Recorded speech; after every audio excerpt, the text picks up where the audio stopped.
Welcome to Headshots by Peggy Presents. I'm Peggy and I am here with Laura Gardner and we are going to have so much fun today.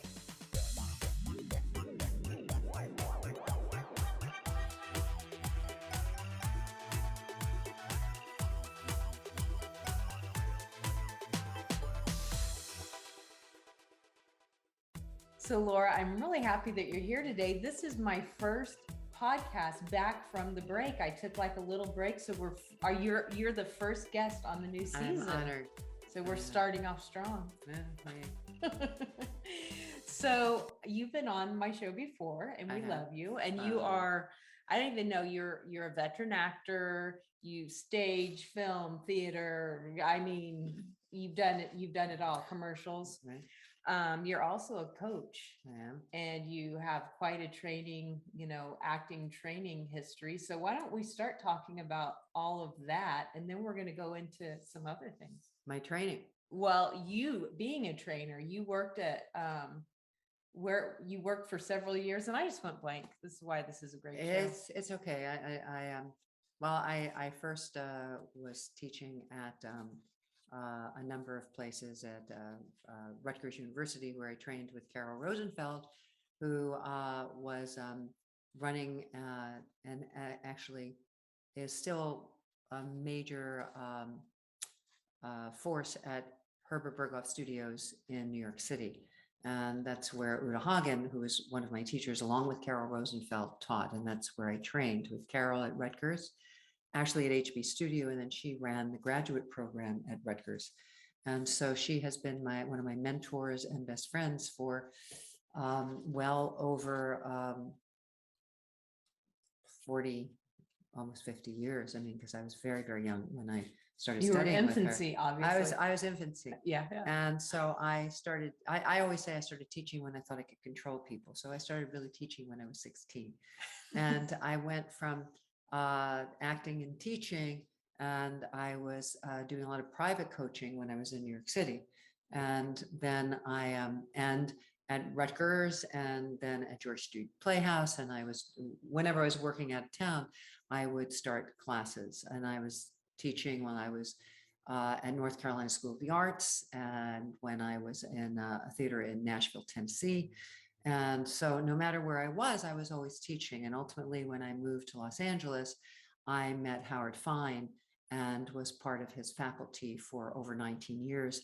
And during the time I was with Howard, I was still, anytime I went out of town, and that included, I did a play in Wales. And while I was there, I did a couple of workshops in Wales, in New Mexico, and Santa Fe, and Albuquerque. I was teaching workshops, and I still am on Zoom. Since the pandemic, I have been doing Zoom classes. Howard and I decided that after 19 years that it was time for me to not just do my classes on my own part-time, but I've had a thriving business on my own since a bit before the pandemic. And I found that the work that I do, which is based in Stanislavski, Uta Hagen, Carol Rosenfeld, Laura Gardner, is really suited for many different things, whether it's film, TV, stage, life. And so it wasn't really conducive for me to stay within Howard's studio, because I really wasn't feeling connected in a way that really was free for me to be in one school. Mm-hmm. I needed to expand and to feel a freedom in the way I was working and with my students that didn't feel like it was regimented. So how important is it for an actor to train different, like you've trained under different people? I mean, is it like, hey, you need to find something that works for you and stick with it, or you need to be really rounded and balanced and really, really get different things? I know you offer, I mean, I feel like you are so balanced and rounded already that you don't just teach one, like, this is the only way that life has to happen. It's like, these are different aspects.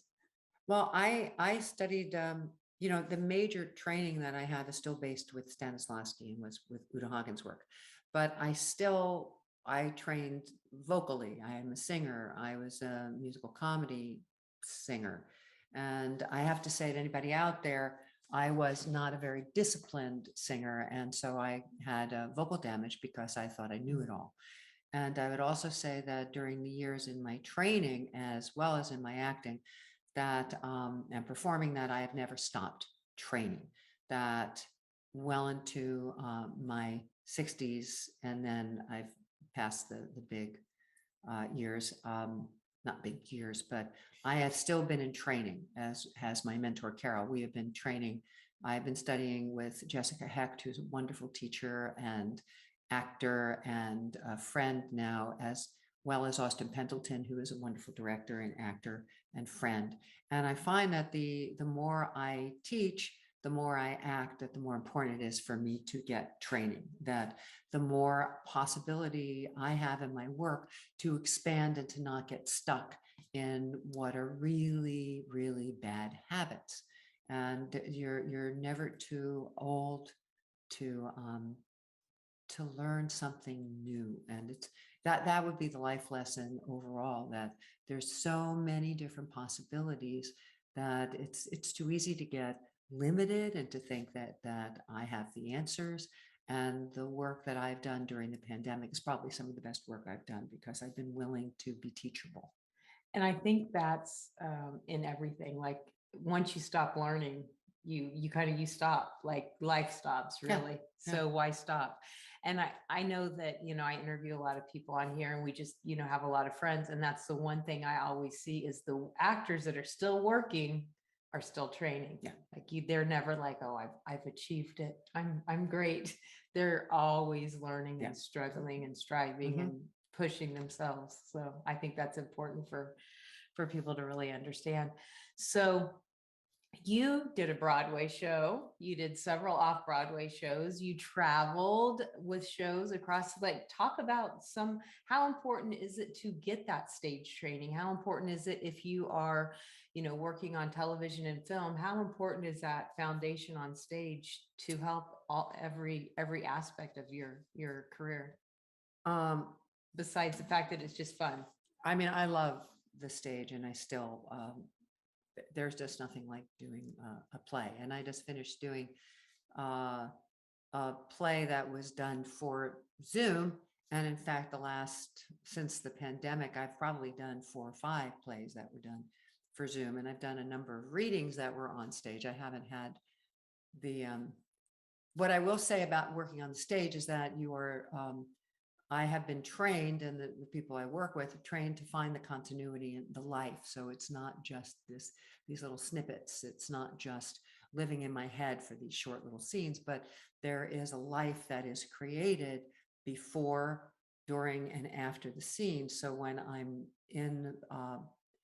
within the scenes, whether I just finished doing Law and Order SVU, and we shot out of the order. And the first scene that we rehearsed and then shot was with Mariska Haggerty and Octavio Pisano, who are just really lovely people.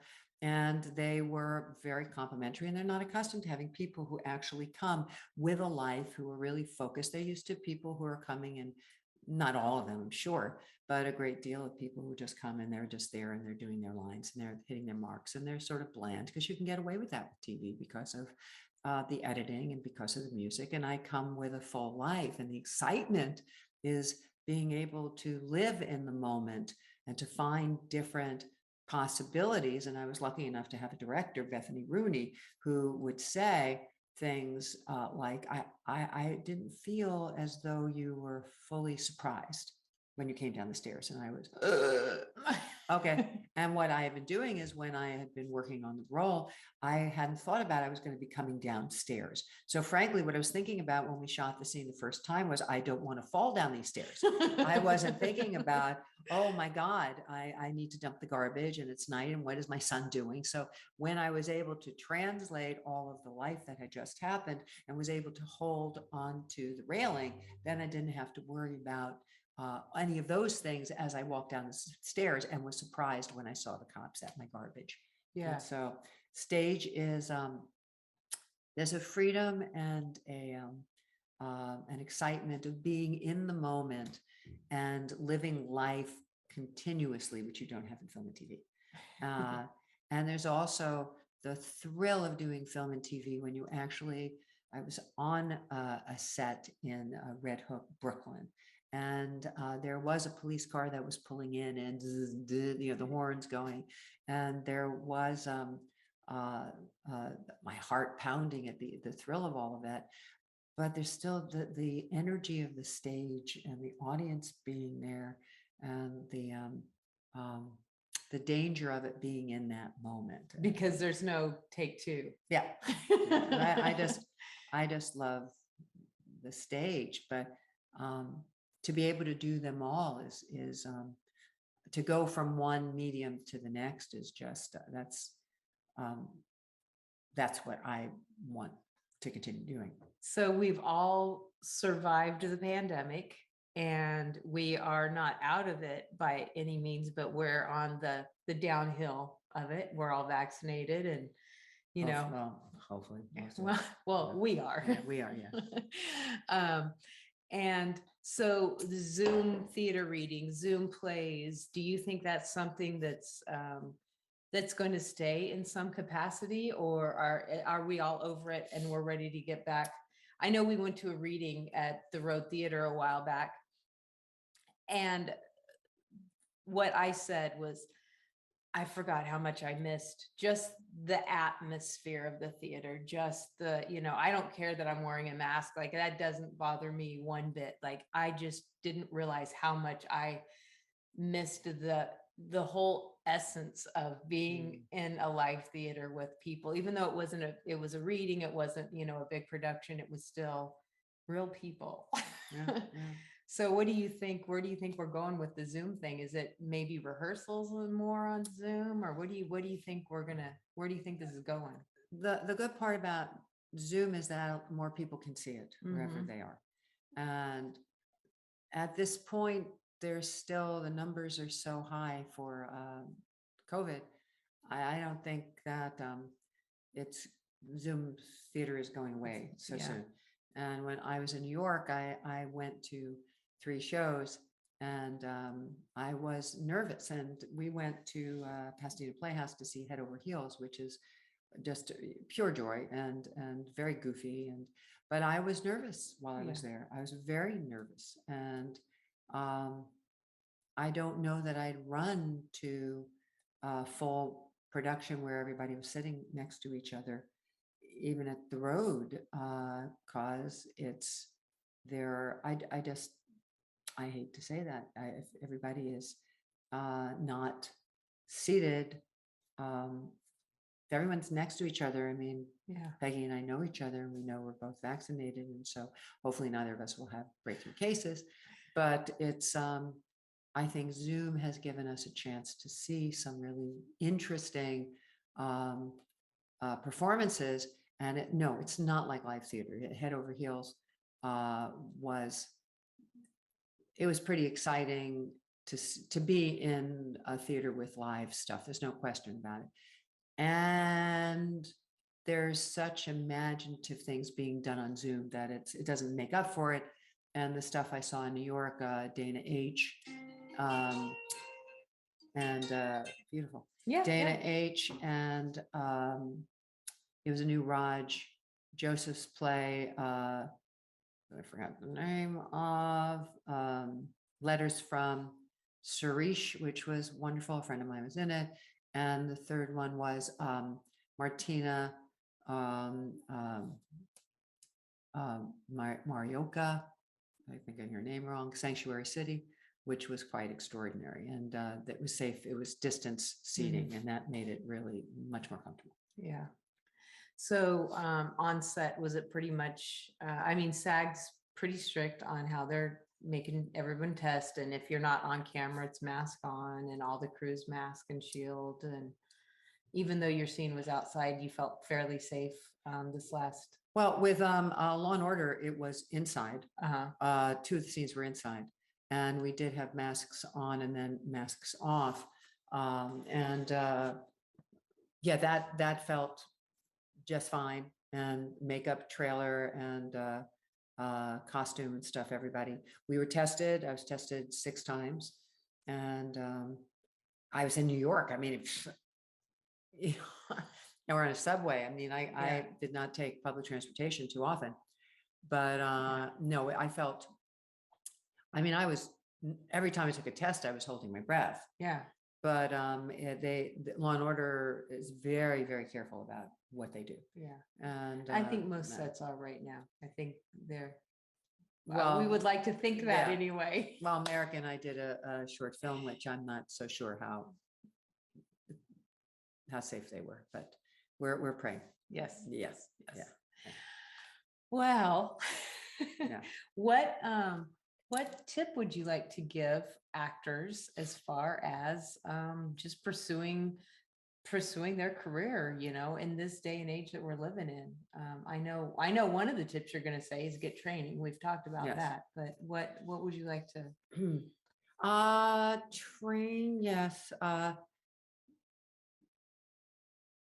Another thing would be find a support group of people, you know, cheerleaders that surround yourself with people who are of like mind, not just about becoming stars, but people who, you know, figure out what it is that you want in your life, what it is that you think acting is going to do for the world, why you want to be an actor, what actors do you want to emulate? Because I think that the importance to me is about why did you want to be an actor in the first place?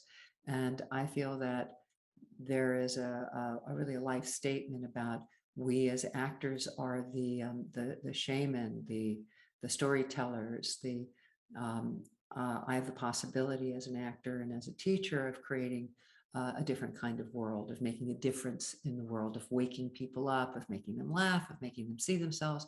What is it that you can do? And if you surround yourself with like minds, then you can also create things together when you're not working. So I'm pretty much, even if I'm not earning something, doing something with, you know, with a series, I am reaching out to other people and saying, you got something for me? Or is there, I know a lot of playwrights. I go to a playwrights festival every summer where I teach and act. And I have reached out to a number of the playwrights and said, do you have a monologue I can work on? And I videotaped a DVR, whatever, at least 2 or 3 of them. And they're on my website, or they've been put on Facebook and Instagram. And I have a teacher, actor, coach friend of mine, Peggy, and my husband and I did one act of hers, and we're working on, we did a second one. We're still in process with that one.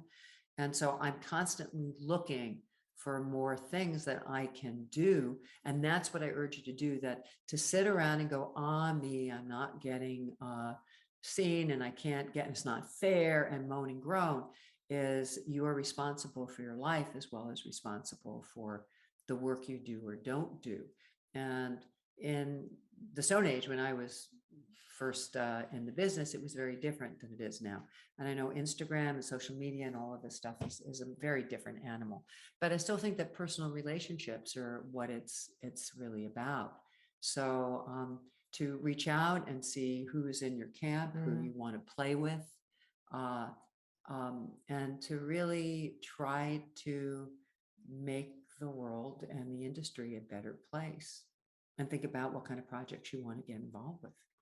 I think sometimes just as humans, no matter what our walk of life is, but especially actors, get so engulfed in the survival mode. Like, I've got to get a job, I've got to pay my bills, like that they forget their just statement. I just want to be an actor because, and I think a lot of times, so I think everything you just said was so important, that remember why you're doing this, like why this is what you love.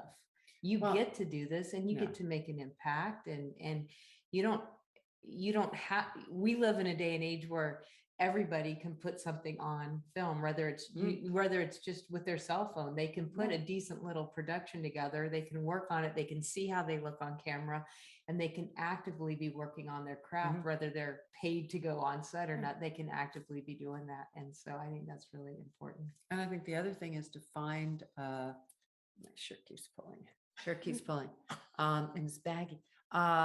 find a part-time or full-time job that's flexible enough that you're not feeling resentful whenever you have to work. And I know there's some people who say, get a job that you hate because it'll force you to go after your acting more. But I think that's absurd. And the point is that there is no rhyme or reason sometimes why you don't book a job. And I can sit around and go, I gave this great audition and I gave that great audition. And then I may see the person who booked the job, and it may not make any sense to me why that person booked the job. And it may be that they just really liked the person's eyes, or that day I reminded them of someone's ex, or that we don't know all the time why we didn't book the job.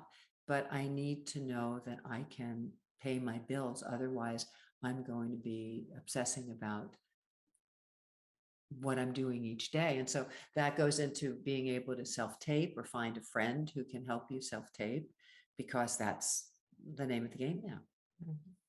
Yeah. So Yeah. we were talking before we went on camera, and you started to tell me something, and we decided, wait, we're going to save this so that you all get to hear the story. We were talking about representation. All right. So tell us the story, because I'm excited to hear Okay. it.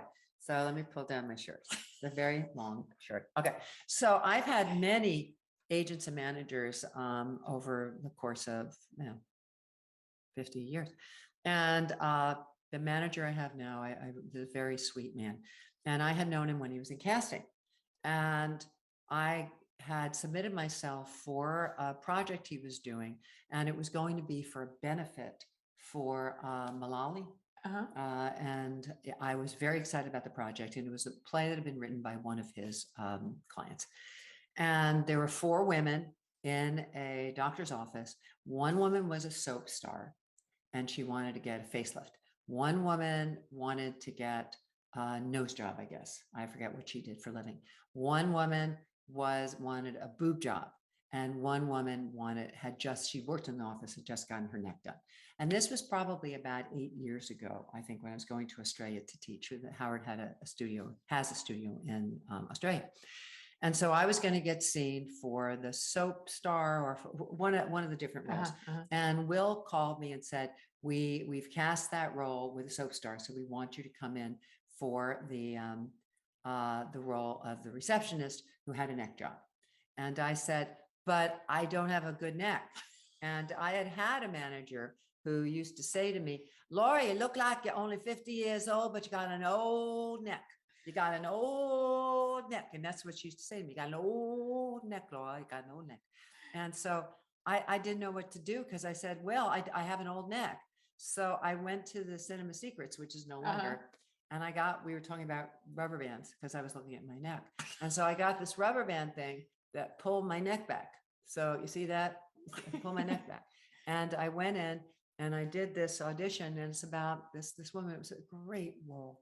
And the character was just really, it was a lot like me, but with the neck pulled back. And she was funny, but she was very moving, and she had a relationship with her daughter, which just wasn't working.